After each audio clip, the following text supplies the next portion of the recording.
Now let's consider the following scenario. You need to organize a workshop for your team. After you confirm the objectives of the workshop, you need to initiate the required arrangements. Start creating the workshop materials.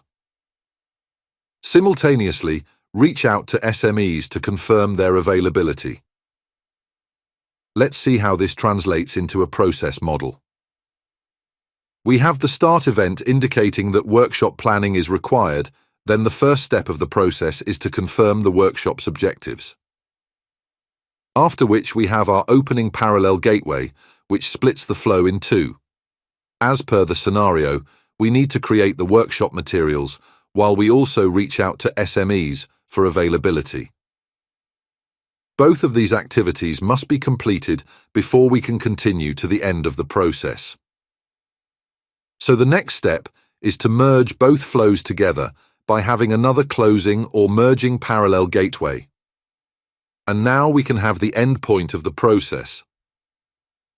To help you understand this better and how you can actually create this, let's jump back to our tool. We start by adding the start event. Then using the shortcut, I'll add our first task. And now I will search for the parallel gateway element from the panel on the left and will place it right after my first task.